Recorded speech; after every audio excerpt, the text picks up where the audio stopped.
Good morning. How's everyone doing this morning? This is Mitch. I'm coming to you live from the Lamppost Coffee Shop.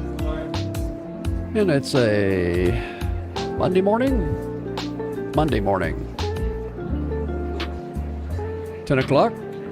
I'm with you every weekday morning from 10 a.m. to for about an hour or so. Just depends on what happens. Depends on what's going on. We hope you're having a good day so far. 10 o'clock, much of the day is still in front of us, but hey, what can I say? We're here just hanging out. Talk a little social media, talk a little content creation. Maybe talk about those Cowboys. Man, they surprised me. I really thought they had no chance against the Eagles. But boy, they really pulled it together in the second half, didn't they? That first half had me worried, but the second half, they came through. So they got us a win against the Eagles. Can't go wrong with that. Looks like we've got excellent Wi-Fi so far. I'll keep an eye on it. Let's hope it stays stable. Doesn't do us any harm.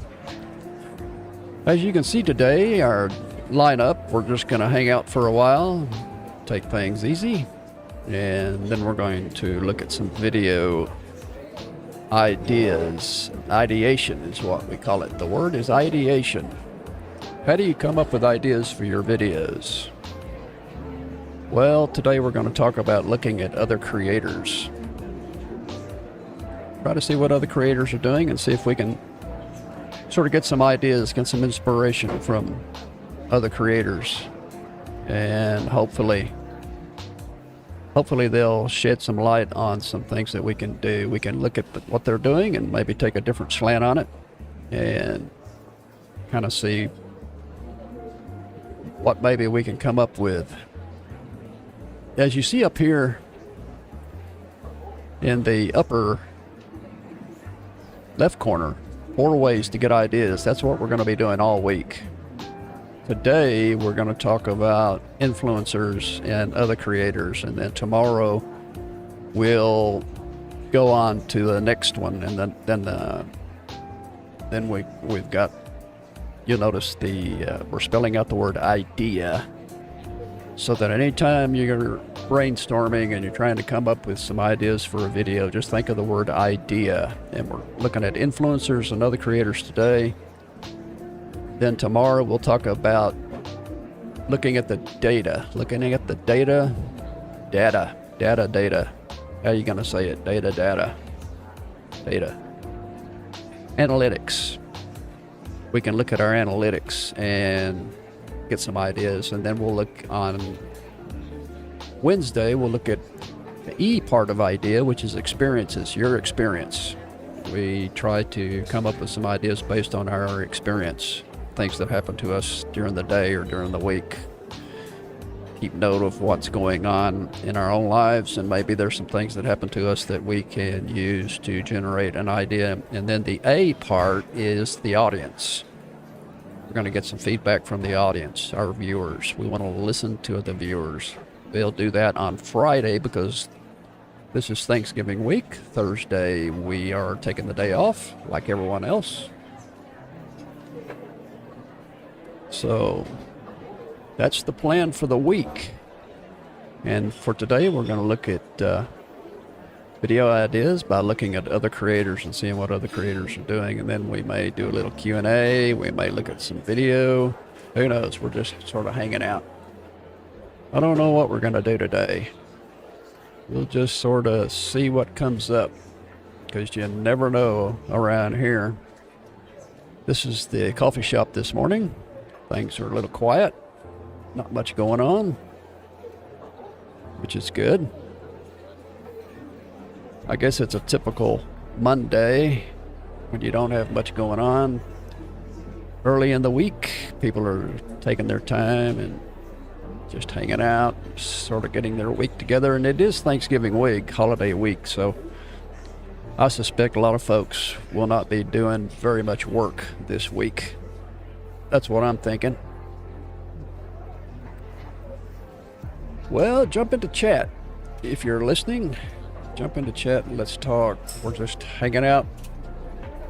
We'll talk about anything you want to talk about, or if you got some questions about content creation or YouTube, let me know. You can always also leave a comment if you watch this video later on. Even a year from now, feel like you want to leave a comment, do it. Now I'm trying something a little different today. I've bumped up a little bit of the restaurant background noise. Here, let me turn it up so you know what I'm talking about. This is white noise, what I call it, but it's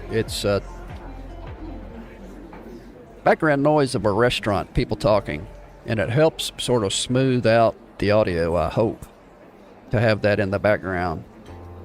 So I'm playing, I continue to tinker with the audio. When you're coming live from a coffee shop, the audio noise level in the background, that's a constant concern, and I try to do the best I can using filters and playing around with these other techniques. This particular technique I came up with because these noise filters work when you're not talking. They completely shut the noise out when I'm not speaking. But when I do talk, when the mic becomes live, then some of the background noise comes in behind my voice, and it can be rather shocking. So there's a big contrast between the time when I talk and the time when I don't. And so to fill in some of that atmosphere, some of that ambiance when I'm not talking, I have this restaurant filler in the background. So I'm trying to play around with the levels to kind of see. So today I'll be playing around with that. And I also brought in some music, some background music. And I'm going to try to play some of that music throughout the hour and kind of see if that also helps sort of keep things smoothed out best I can. Maybe if some child or somebody screams in the background, it won't be so noticeable because of the music. So we'll play around with the levels of the music as well. Best I can do is use my headphones and my earphones here. I'm getting the sound in these earphones, and I'm working on the balance through my earphones. And so what I'll do when we're done today is I'll go back, of course, like I do every stream, and review it, go through the stream and see what's good and see what's bad, and then try to make adjustments from there. So, and also today I want to give you an update on what's going on, because I want you to follow me on my personal journey.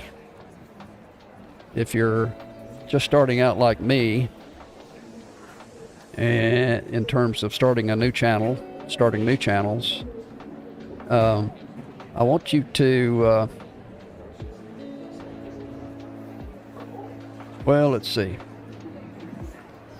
I want you to follow along with me, and so I want to keep you up to date on what I'm doing in terms of my own channels, the ones I'm starting.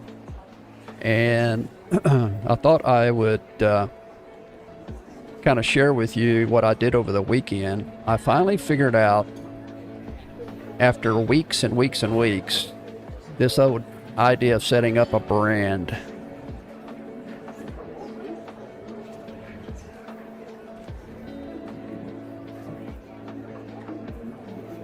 I never could quite figure out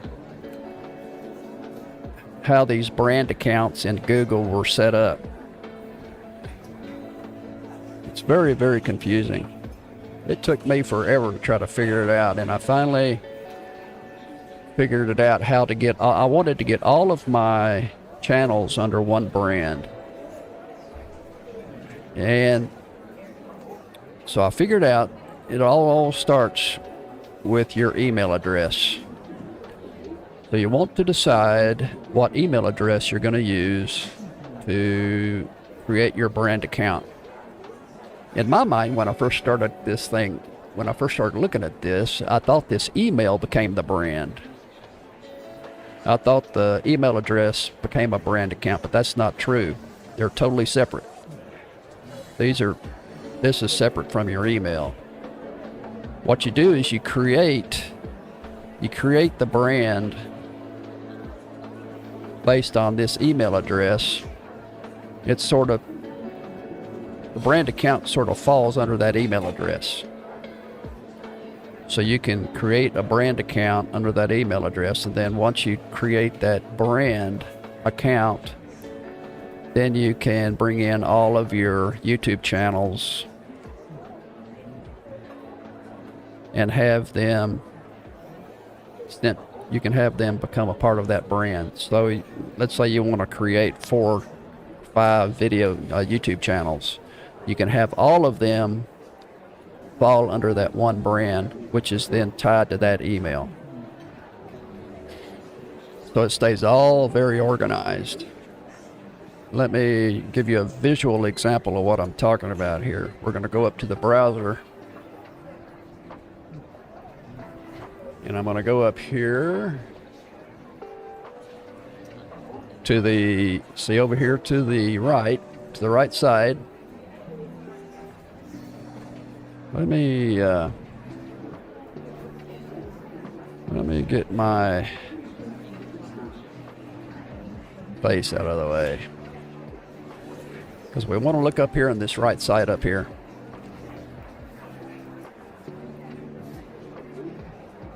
See up here where it says switch account? I'm going to click on that switch account,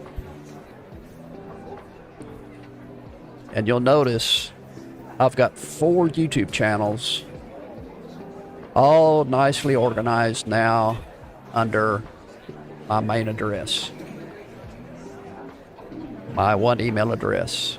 And so when I first started this thing out, these 4 channels and the other channels I've created in the past were spread out all over the place under different emails and under different brands. It's all very confusing. And where it really comes into play is when you're paying for premium, which I'm paying the $15 a month for a premium account, and you'll see the premium tag up here in the upper left. See where it says premium? You pay $15 for that in a month, and you don't have to watch ads. Well, this premium account is tied to an email address. It's tied to my main email address.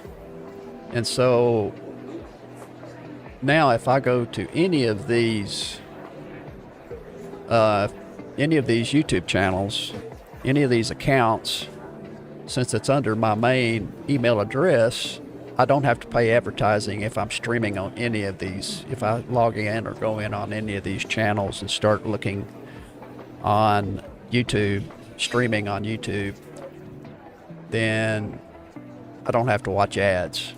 To where before, when I had all of these things spread out under different email addresses, that wasn't the case. So finally, I got this thing figured out, and it's all very confusing. And the great thing here, see when it says view all channels right here, you click on view all channels, and it shows you all of the YouTube channels that are under your brand. These are all under my brand account based on my main email address. And there's a method that you have to go through to set these up. But from now on, if I want to create a new channel, I just hit this button here to create a new channel. And all of my channels will stay together under the same brand account. They're not all spread out all over creation. It's a really good way to keep everything organized, keep everything together. I know this is getting into the weeds of setting up YouTube channels, but I wanted to share that with you so that you would kind of understand where I'm coming from. I have currently 4 channels that I'm trying to monetize, and they're all brand new. I'm starting from scratch. I want to see how long it's going to take me to monetize these channels. Now, of course, I've got Even Rabbits, which is the YouTube and social media talk, where I'll be doing mainly these live streams. And then I've got this new channel, Mitch and His Van, which you'll notice has no content, no subscribers. It's got nothing. It's just created brand new. So I'm basically starting from scratch. Now, what is Mitch and His Van about? Well, this is where I am going to document my adventures when I buy my van. And it's also going to include how I buy a van starting from scratch without any money, basically starting with zero. So I'm going to create videos showing me trying to buy a van. And one of these days in the future, maybe 3 years from now, 4 years from now, who knows when, I'm going to buy a van and I'm going to hit the road. And I'll be doing these live streams from either my van using Starlink, or I'll do the live streams from a coffee shop while I'm on the road. And I'll be one of these van lifers, and you'll be able to follow me as I drive across country. But that's what this channel is going to do. It's going to document me trying to purchase a van and convert it into a camper or an RV, a van that I can live in. It's probably going to be a Sprinter. I'm probably going to buy a Sprinter van and convert it to a camper. So won't that be exciting? Let's see, what's the other one?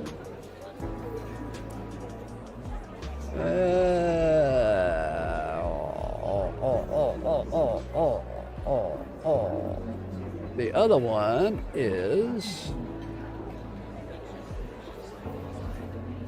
my art channel, which is also brand new. It's got no content, no subscribers, no nothing. Mitch and His Art. I do have an art degree.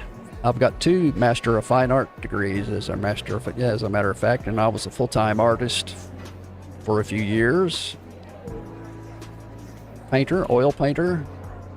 And so I'll be turning this channel into, and I've got all kinds of content. It's just a matter of me getting it uploaded. I've got demos and videos and all kinds of art-related content that I can add to this channel. So those are my main channels. I've got and just to throw in a 4th one is one that I was having fun with. Let's see.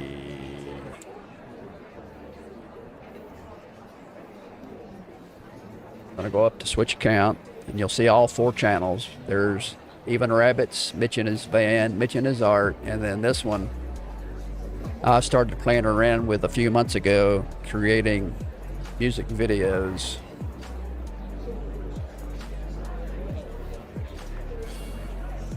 Whoa, where is it?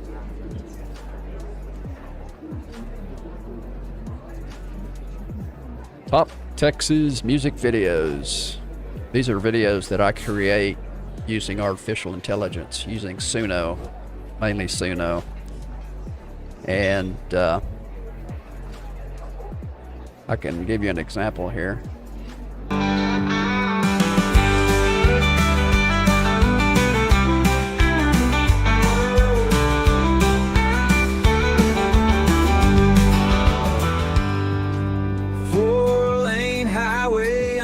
crimson sky. This was totally done using Suno Mirror shows the tears I hide. and I left a past I couldn't put right. other sites Chasing the dawn. giving me some Texas night. video clips. It's miles and mercy. That's all I've got. A worn-out Bible and a second shot. The road keeps humming like a gospel tune. I'm hoping for grace round the next bend soon. Yeah, I'm hoping for grace round the next bend soon.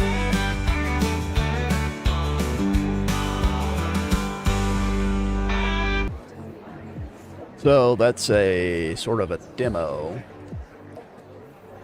that I just have a little fun with every once in a while. But my main channels are going to be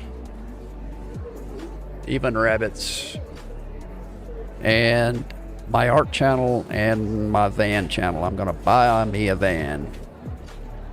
And I'm also going to, while I travel, I'm going to do some paintings.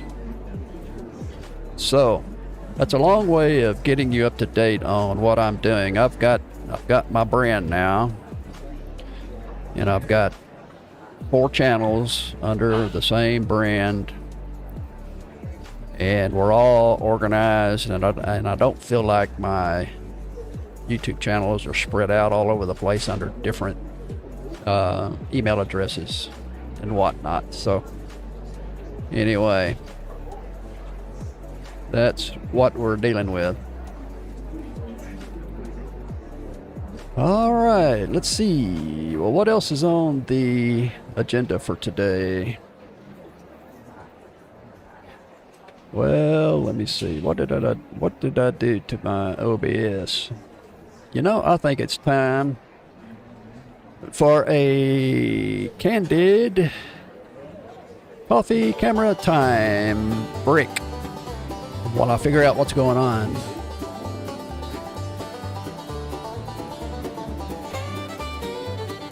See what's happening in the coffee shop today.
All right. I'm having some problems with my OBS, looks like, and I was just trying to figure out what I did to... I messed up my windows and all kinds of stuff. I mean, let me show you what I'm dealing with here. Now, where did my...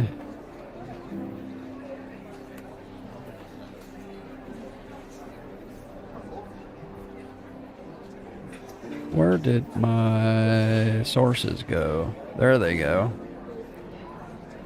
It's very weird. I was going to show you. Full display, lower display. Here's the lower display showing my OBS. And you know, you hit your mouse, you hit the wrong button and all hell breaks loose. And you can bring out these windows, will come out and flip around like so. And you can adjust the size of each individual panel. Now this is the way I usually have it set up. Over here on the left is the scenes that you can switch between. And over here are the sources that fall within each scene. There's the intro scene, and you'll notice my counter's going. I've got to turn my counter off. There's my full screen. There's the camera remote, my iPad. So the scene and all is over here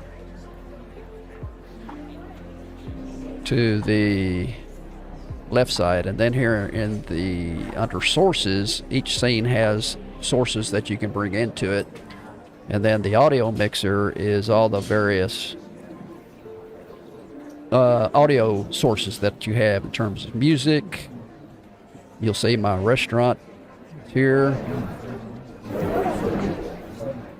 and I've got music here coming in the background. And then over here to the right is where you have your main controls, your streaming. I can record a session here. If I don't want to live stream, I can record it, and all those kinds of things are over there. So this, sometimes when you see me looking down, this is what I'm staring at. And sometimes if you hit the wrong button, hit the wrong thing with your mouse, the whole thing can change on a dime, and all of a sudden you don't know what the hell happened. All right, so that's a little OBS talk.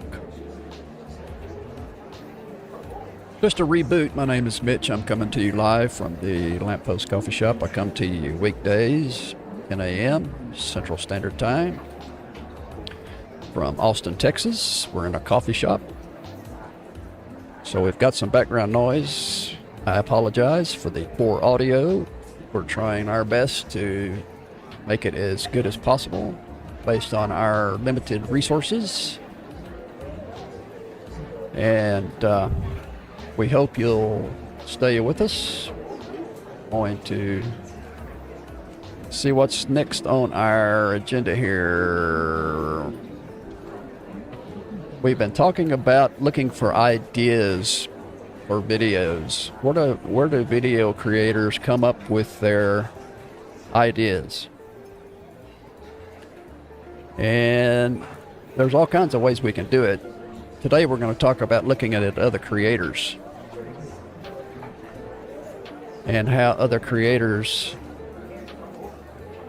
looking at other creators can help us come up with some ideas. You actually get on YouTube. If you're a YouTube content creator, you need to be on YouTube looking at videos. You need to be studying what other content creators are doing. And so what we're going to look for is other creators for inspiration. Now, we don't want to copy. We want inspiration without copying. That's a big no-no. So,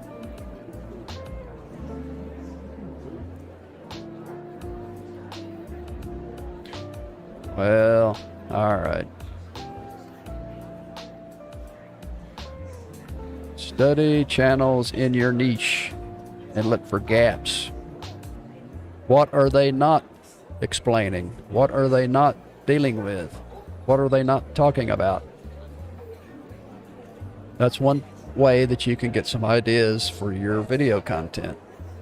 You want to study YouTube channels that are in your niche and ask yourself, what are they not covering? What is something that I can do to fill in the gaps? Sort of plug a hole that they've left open, that they're not filling. Watch trending videos and ask yourself, what's my take on this? You want to see what kind of a video is trending right now. What's happening with other content creators, getting them lots of views. And instead of trying to copy them, you're going to ask yourself, what can I do that's a little bit different based on what they're doing? What's my take? Is there something I can do to use their idea and make it my own? Change it up. We can also pay attention to structure, the hooks, the pacing, the editing, and adapt their techniques, not their ideas. That's why I try to look at a lot of videos and I try to do a critique.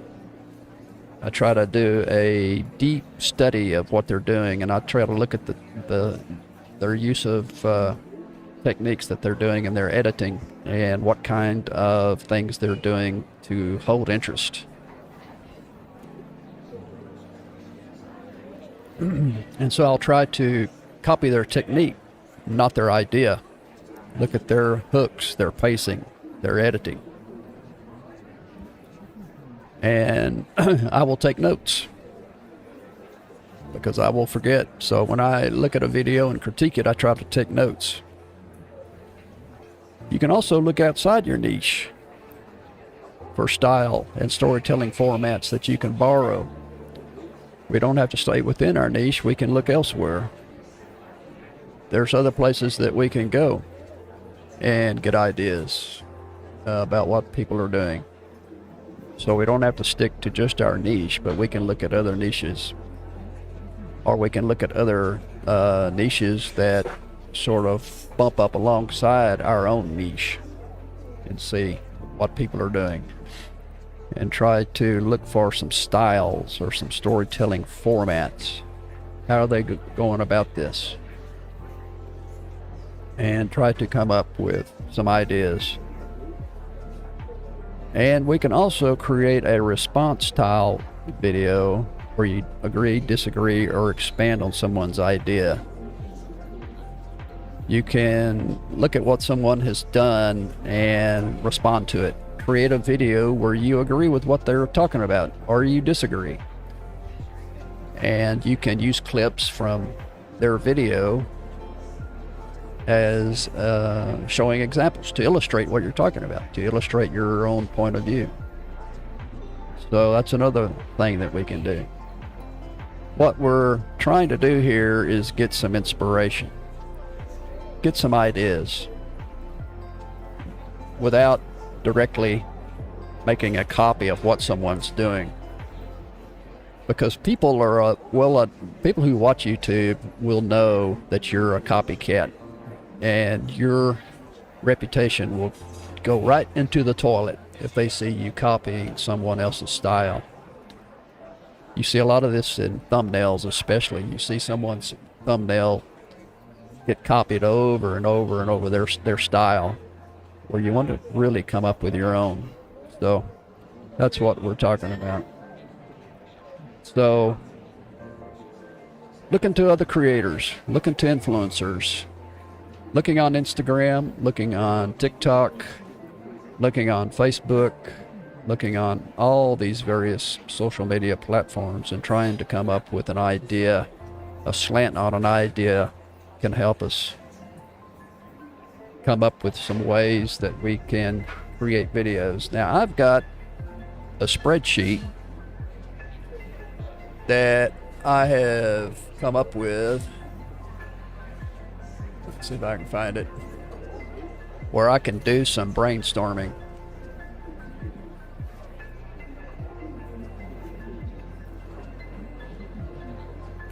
All right here. I have not used it yet, but it's here. And let's see if I can blow it up.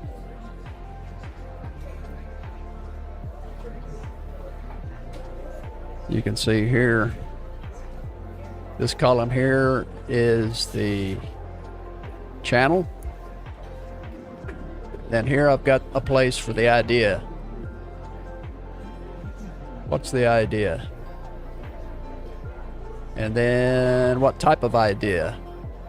Is it a talking head deal where I'm just going to be on camera, talking one-on-one with you, looking at the camera? Or is it going to be an exterior walking video where I'm walking through a trail or walking down the street or walking through something like let's say I go to an art show. I'm going to walk through the art show and talk about paintings. Maybe that's an idea. That's a type. So I'm going to make note of that. And then I've got a place here for notes and a place here for priority. What's an idea? You know, how important is that idea? Is it timely? Is it trending? And then I've got a place here, right here, where it shows that I have moved it over to my shooting schedule, which is on this spreadsheet. So I moved the idea over to this part of the spreadsheet. And this is where I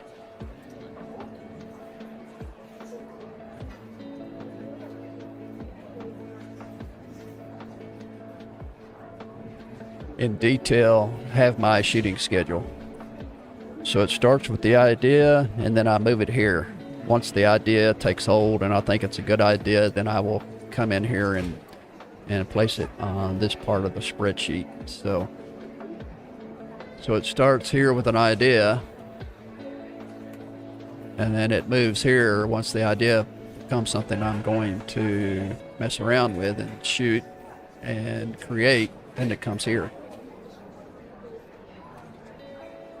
Everyone's going to be different. That's the way I've got it set up.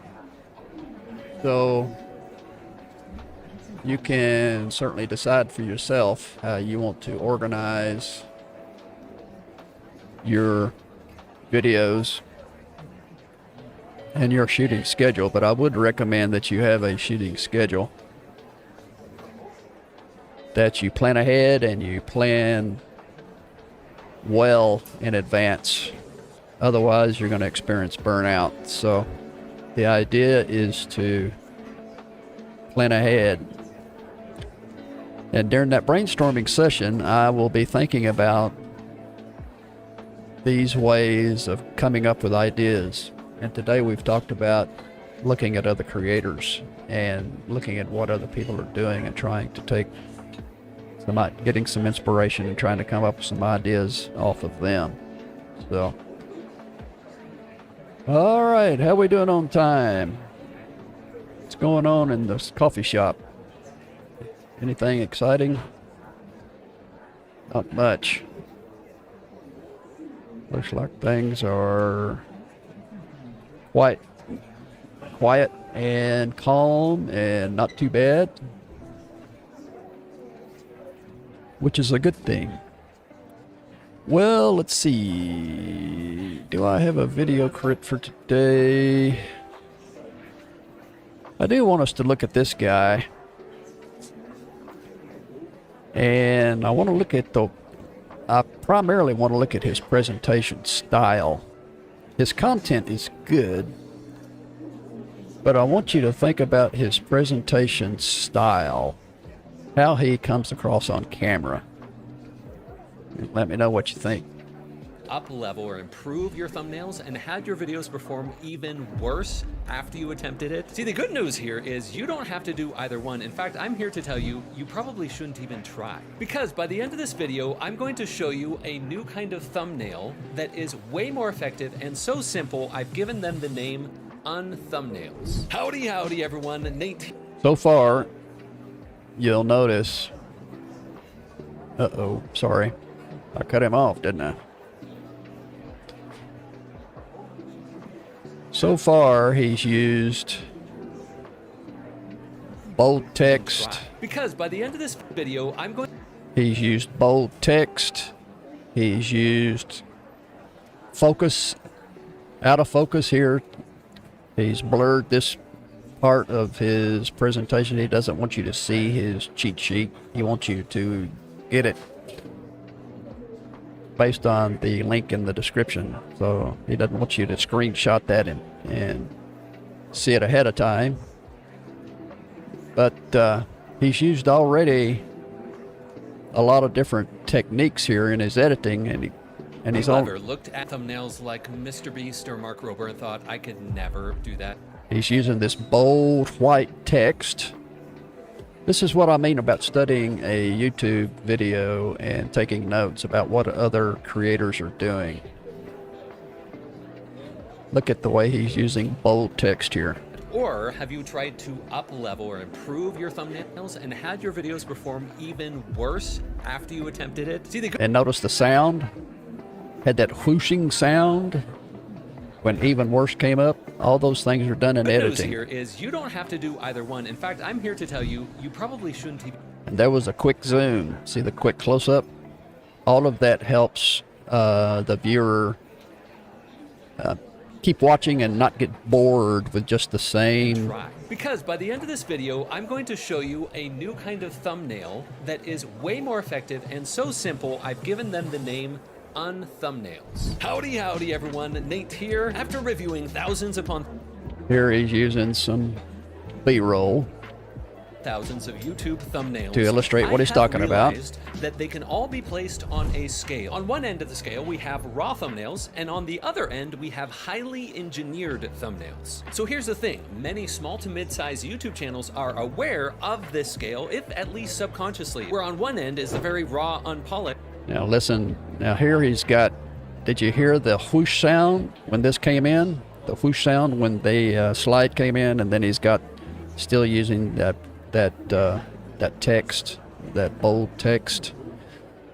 Pay attention to the sound effects. And on the other end is the highly There's another engineered. one. And many creators think, Whoosh, oh, in order whoosh, to be successful, I need to create these highly engineered thumbnails. But what happens most of the time is that they arrive in this dead zone, where their thumbnails are actually worse than these other thumbnails on the scale. I'm going to show you the spectrum of thumbnails you could be making for your channel and point out why the unthumbnail is actually the superior choice for most YouTube creators. By the way, if you want a simple visual way to remember what I'm about to show you, you can join my group and I will send this to you. Print it off and stick it on your wall to remind you how to make.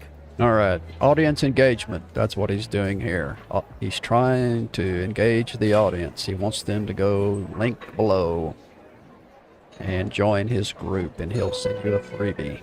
He's trying to engage the audience. As we walk through this spectrum of thumbnails, I need to provide a quick disclaimer. Each of these thumbnails can be successful depending on your audience expectations and the style that fits your content. And if after watching this you find that one of these thumbnail styles is crushing it for you already, please keep doing. All right, look at this. What do you think of this this breakdown of thumbnails from raw, unthumbnail, dead zone, highly engineered? I'm not so sure thumbnails are, you know, I don't know. It's a weird thing. Thumbnails are, I'm not sure you can break things down so nicely because thumbnails are so unique and they're all over the map. So yeah, I guess there's raw in the sense of just taking a screenshot of your video, and within your video, a screenshot frame, and using that as the thumbnail. I guess that would be raw. Highly engineered would be something that Mr. Beast or some big YouTuber would spend a lot of money on and spend a lot of time creating. It'd be a highly professional engineered thumbnail. Then he's got this thing he's calling an unthumbnail. Is that grammatically correct? Please keep doing. This is another editing technique. He's trying to add some variety here. Please keep doing what's working. That is correct, right? Oh my gosh. No need to fix what isn't broken. But notably, for some of these, especially on the raw end of the spectrum, they don't perform consistently. So if you find yourself not having consistent results with your videos, listen up. All right, starting left to right on this thumbnail spectrum, we have raw thumbnails. Thumbnails are exactly what they sound like. Raw, spontaneous, a screenshot, a single moment in the video with not a lot of edits or changes done to them after the fact. Shown you this channel before. This is Daniel Thrasher. He's doing very well with this raw side of thumbnails. Like this one, when your superpower is really, really bad, it's almost exactly just a screenshot from the footage itself. Or this one, when you have an allergy. Some of these thumbnails toe the line between raw and an unthumbnail, but we'll get to that in a moment. For another example of a raw thumbnail in action, this one was recommended to me recently. It's called Henry Cavill being sharp as a tack for almost 2 minutes. But if you look at the thumbnail, what's happening here? It's just a moment from the video, and it's even got some, what I think is called encoding blur on it. So who should be using raw thumbnails the most for their videos? Well, because of the nature of raw thumbnails, they tend to be more sporadic or unpredictable. They rely entirely on the spontaneity of the raw image itself. That doesn't always connect or perform well with a smaller audience. So 9 times out of 10, to get consistent results with a raw thumbnail pattern, it has to be a larger channel with an already existing dedicated audience. Okay, so we don't want to use just a screenshot for our thumbnails. We don't want to have raw thumbnails if we're starting a new channel. So that's me. I've got these 4 channels that are all fairly new, brand new, starting from scratch. So that's going to tell me that I need to stay away from this raw Pausing for a random algorithm moment here. If the core audience enjoys the video and they're going to watch whatever video you publish, no matter what the thumbnail looks like, even if the thumbnail looks totally absurd, they're still going to click on and watch that video. You've got that core set of data that the algorithm just eats up and loves. And if the algorithm doesn't have that core set of data from the core audience that's large enough, then that video will never spread very well, and it will probably be dead in the water, just like... There's another editing technique he's using to emphasize what he's talking about. My goldfish. In a nutshell, these raw thumbnails perform the most consistently That's a little for these channels forced that have humor. a sizable core audience that just like that raw style. Now let's swing to the other extreme of this scale, and that is the highly engineered thumbnail. These are the types of thumbnails that you most often see when you think of, oh, eye-catching, flashy thumbnail. This is what we're looking at. Now, there's a good chance that you watching this could list off several channels off the top of your head that are doing these types of highly engineered thumbnails. Many of these highly engineered thumbnails almost transcend reality in that they often contain images that are highly manipulated or situations that didn't actually happen, but they're meant to represent something. Every highly engineered thumbnail still needs to tell a compelling story to be effective. It's not the polish itself that makes it a good thumbnail. But hold everything here, because here is where it starts to get tricky. Many small to mid-sized creators look at these highly engineered thumbnails and think, I need to make that. And on the journey of attempting to make a highly engineered thumbnail, they end up in the dead zone. Keeping in mind that the channels I'm about to show you are really awesome people. This channel, Day Home Decor, is doing really well, especially for the size of the channel, 1.85K subscribers. However, the thumbnails on this channel are in the dead zone. Now let's pick on a few of these thumbnails to demonstrate this. Let's use this one as an example. New dining room set makeover reveal, May refresh. When we look at this thumbnail, the colors are all very similar on a similar spectrum across each of these images. There isn't necessarily a clear delineating line between each of the images, which leads the viewer's eyes to be confused. And then it's especially noticeable when you look at the thumbnails smaller on the screen. The font is harder to read with the background behind the font almost blending in with the rest of the image. Yep, we get it. The dead thumbnail is hard to read color scheme is bad.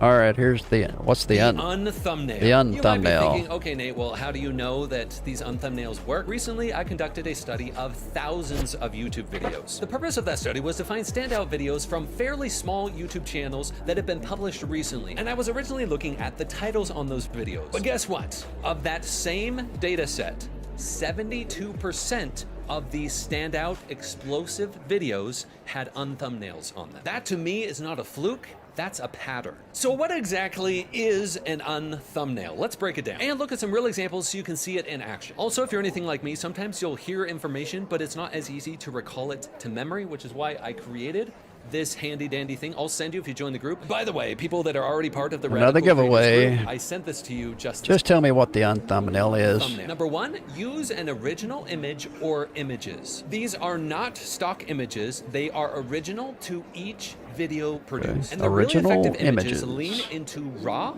authentic images that are showing or demonstrating something. Next, you add subtle enhancements to those images, just like color correction, improving the lighting on one part and decreasing the lighting on another, just to enhance things. Next, most of the time, they include short, compelling text. Think typically in the 2 to 4 words range that are clear and bold and portray the value of that video combined with the title of the video. And fourth, this one is optional only if it enhances the effect of the thumbnail, including familiar symbols. And these can include emojis, arrows, or other symbols that increase the clickability or the eye-catchingness of the thumbnail without distracting from the core message. If that sounds simple, good. That's exactly what I wanted it to sound like. It is freaking powerful, which I'm about to demonstrate for you with some examples. I'm going to show you 2 channels that are dominating it with also showing their face in the thumbnail, and 2 other channels that are dominating it without showing their face in the thumbnail. This channel, Farmhouse on Boone.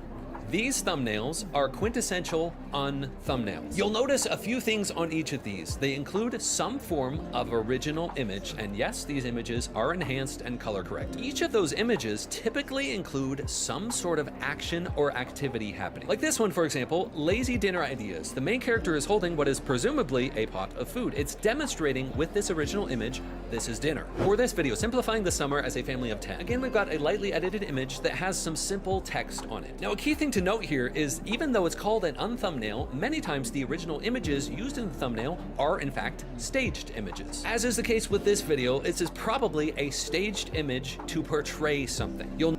Okay, we get the point. We get it. So that's the thumbnail.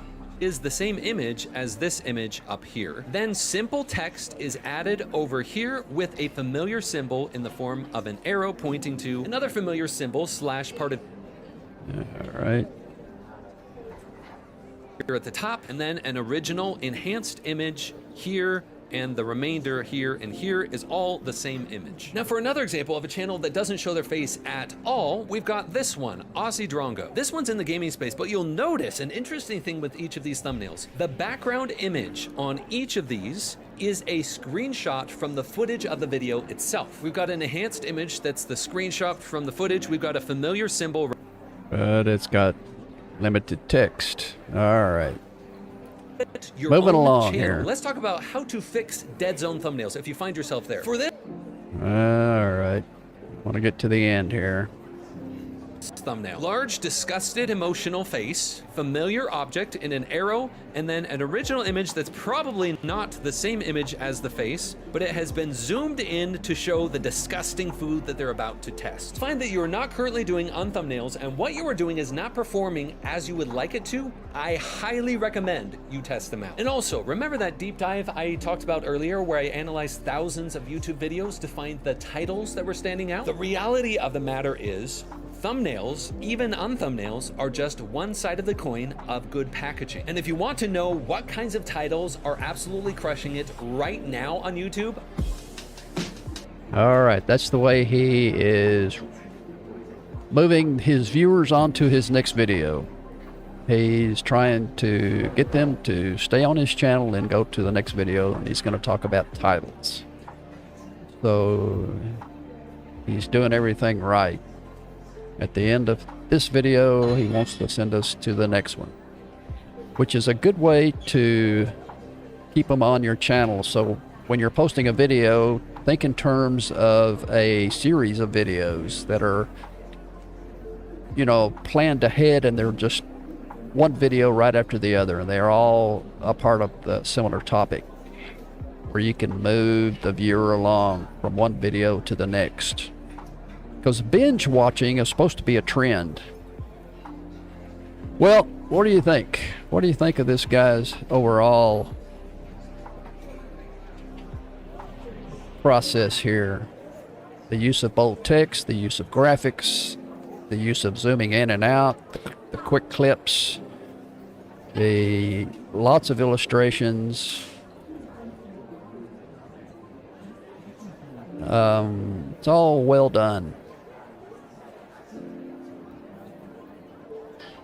His energy level is a little bit on the high side for my taste. It's almost, you know, he speaks a little too fast, a little too quick.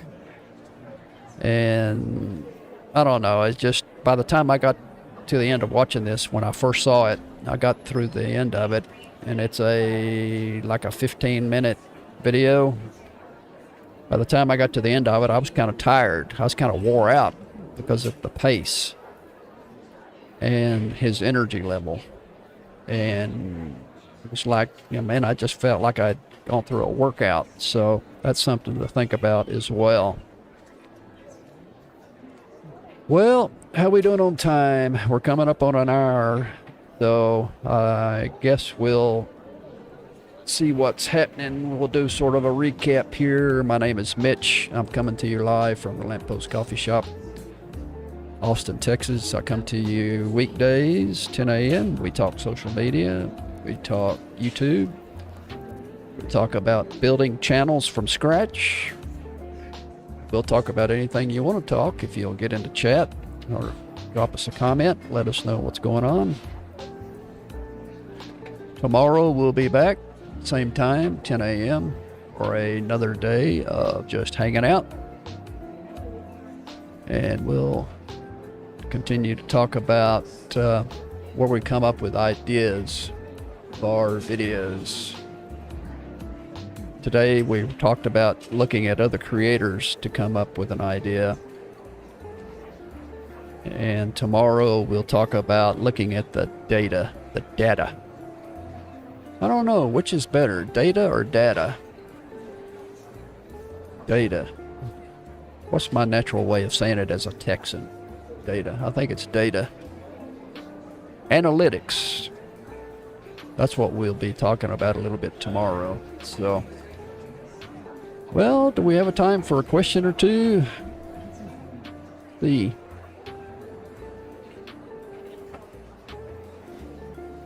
How do I know if my content is actually improving? Well, I guess you're going to get improving numbers in terms of your analytics. You should be getting more viewers. Your audience should be growing over time if your content is getting better. I think you can look at your first couple of videos and then do 50 videos, and by the time you've pulled your 50th video, compare it to the first one you did, and I'm sure you'll see some improvement. So, I mean, how do you know? I guess results will tell you. Your own intuition will tell you. You know whether you're getting better or not in terms of if things are becoming more comfortable for you. If you know that talking on camera is becoming more second nature to you, and it's becoming much more natural. And the planning process and the uploading and the process of editing videos, all of that sort of comes together after a while, and you'll see some improvement. But it's learning by doing. There's no way to do this kind of thing without experience. You have to actually just get in and do it. Just have to put in the time, put in the effort, and eventually things will work out. So just have to be patient and be persistent, and things will work out. So your videos will improve. They have to. if you keep doing it over and over, and you keep trying to learn and you keep trying to improve, they will improve. I'm confident of that. What's the best way to handle hate or criticism online? This comes up often, this question. People are always wondering, how do I handle comments and people in chat and people critiquing my videos and making fun of me and making fun of the way I look, the way I talk. And it could be just outright hatred, criticism. That seems to be really negative. How do you handle it? And it's a question that comes up often. And I've often said that it's easier said than done, but the best way to handle it is just ignore it. And if they're in comments, if they're in a situation where they're in your comment section or they're in chat, you can just delete them. Just don't allow them to come into chat. Say adios amigos and send them packing. So that's certainly one thing you can do. And I guess emotionally, the best way to handle it is to realize that it's not about you, it's about them. Try to have some compassion for a person who goes through life criticizing and hating other people. That's a sad place to be. And if that person is in that frame of mind, they have nothing better to do with their lives but to get into comments and start critiquing you and start writing things that are negative and showing some hate, showing some negative comments, then it's a sad place to be. So you have to feel sorry for them. It's not about you, it's about them. That's the bottom line. How can I make my thumbnails look more professional?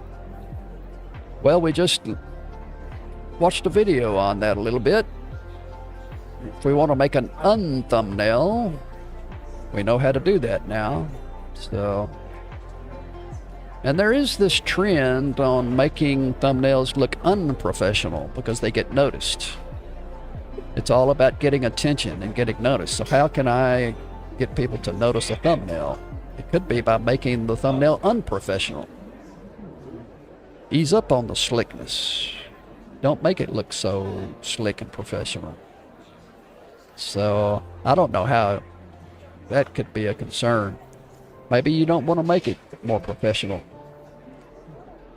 Instead of saying, I want my thumbnail to look more professional, maybe the question would be, how can I make the thumbnail more personal, or more emotional, or more clickable, more human, more authentic? Maybe those would be the better questions to ask. What's the best way to handle hate or criticism online? We just went there. Oh, I clicked the wrong question, sorry. There we go. What's the best way to learn video editing quickly? Well, there's no quickly to it. It takes time. And like anything else, you just have to start. You just have to start with the easiest editing software you can find. CapCut would be one. CapCut. You can get that installed on your iPhone and you can edit videos doing that. I've got, you can now get, Adobe Premiere Pro has an app that's fairly easy to use now that you can download on your iPhone. It's really well. And just does the basics. So there's really no best way to learn editing other than just to start doing it. You've got to start off and do it one step at a time. And I still learn. I still have a long way to go. I use Premiere Pro and have been using Adobe Premiere Pro for a long time, years, and I'm still trying to learn because the software is constantly being updated. New technology is happening all the time and upgrades are coming in and you never stop learning. It's a lifelong process. So what I do, if I have a question about how I want to create something, or if I want to edit something in a Premiere Pro video that I'm working on in Premiere Pro, I will go to ChatGPT and I will just ask ChatGPT, how do I do this particular edit using Premiere Pro, and it will give me a step-by-step process, give me the steps on how to do it. So thank God for AI and ChatGPT. It makes my life so much easier.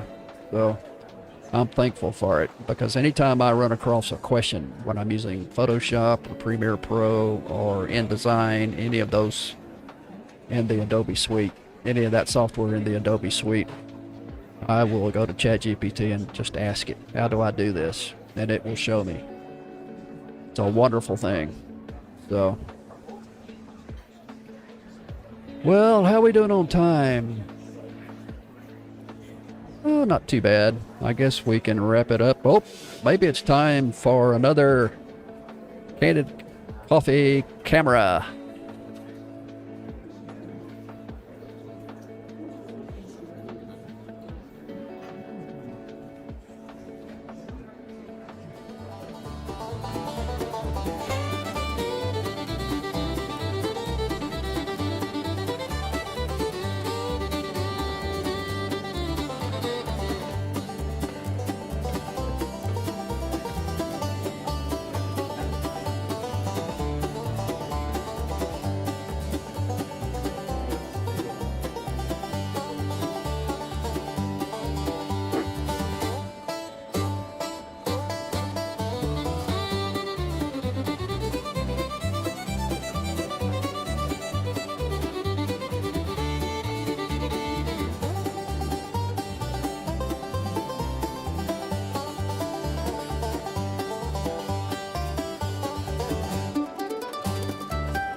Oh, camera crash.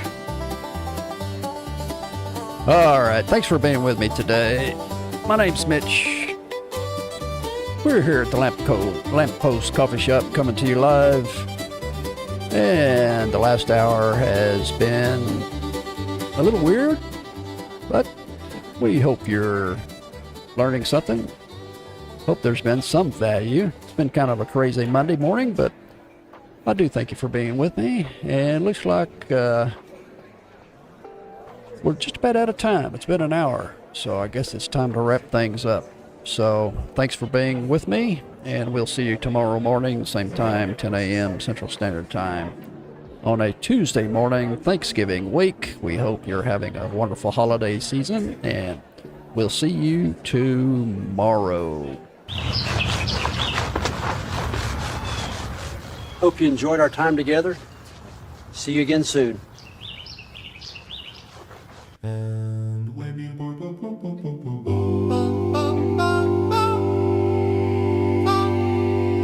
ba-da-ba-da-ba